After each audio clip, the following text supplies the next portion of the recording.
कोणार्क, अपना शहर अपनी बातें।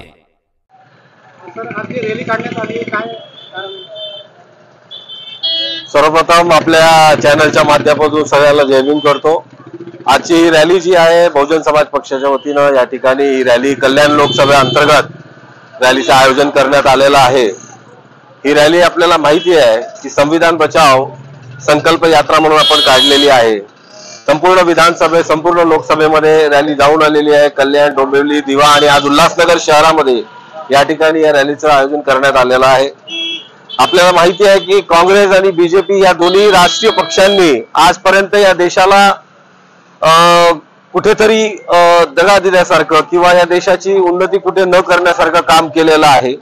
त्यामुळे आज या देशामध्ये बहुजन समाज पार्टी जी आहे ही तिसरी राष्ट्रीय पक्ष आहे आणि हा तिसरा राष्ट्रीय पक्ष असल्यामुळे आज काँग्रेस आणि बीजेपी या दोन्ही आघाड्यांच्या सोबत लढण्याचं काम एकमेव बहुजन समाज पक्ष देश पातळीवर करत आहे।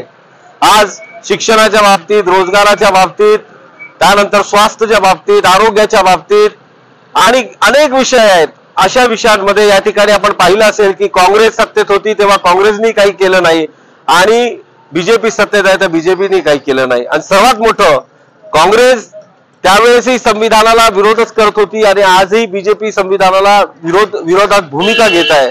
काँग्रेस यासाठी मी म्हणतो की ज्यांनी संविधानाचं निर्माण केलं अशा डॉक्टर बाबासाहेब आंबेडकरांना भारतरत्न देण्यापासून इन्कार काँग्रेसने केला होता आणि म्हणून आमचं म्हणणं आहे की या देशामध्ये दोन राष्ट्रीय पक्ष जे आहेत या दोन्ही राष्ट्रीय पक्षांसोबत आमची लढाई आहे। त्यासाठी आपल्या माध्यमातून मी जनतेला अशी अपील करतो की बहुजन समाज पक्षासोबत उभं राहून बहनकुमारी मायावतीजी यांचे हात बळकट केले पाहिजे। आणि राहिला विषय कल्याण लोकसभेचा, तर या कल्याण लोकसभेमध्ये आपण पाहिलं असेल की अद्यापही कुठल्याही पद्धतीचा विकास या ठिकाणी दिसलेला नाही, किंबहुना कुठलं मोठं हॉस्पिटल या ठिकाणी दिसलेलं नाही, मोठे शाळा कॉलेजेस दिसलेले नाही आणि ट्रेनचं तर तुम्ही बघूनच घ्या, प्रत्येक प्लॅटफॉर्मवर इतकी गर्दी असते चाकरमान्यांची, कोण कधी जाईल याचं काही खबर लागत नाही। ना ट्रेन वाढवल्या ना हॉस्पिटलकडे बघितलं आणि फक्त सांगत चाललेत की इंडिया शायनिंग, इंडिया शायनिंग। कुठे आहे शायनिंग?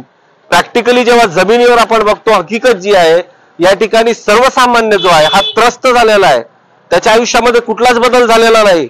म्हणून आम्हाला यावेळेस बहुजन समाज पक्षाच्या वतीनं बहिणजीला या देशाचा प्रधानमंत्री करून सर्वसामान्याच्या आयुष्यामध्ये एक बदल, आमूलाग्र बदल घडवून आणायचा आहे।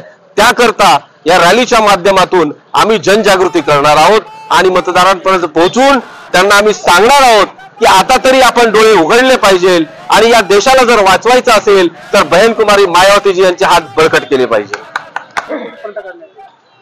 आज ही उल्हासनगर या विधानसभेमध्ये या शहरामध्ये आहे। ही रॅली मी मगाशीच आपल्याला सांगितलं की डोंबिवली, कल्याण, दिवा आणि आज उल्हासनगर मध्ये आहे।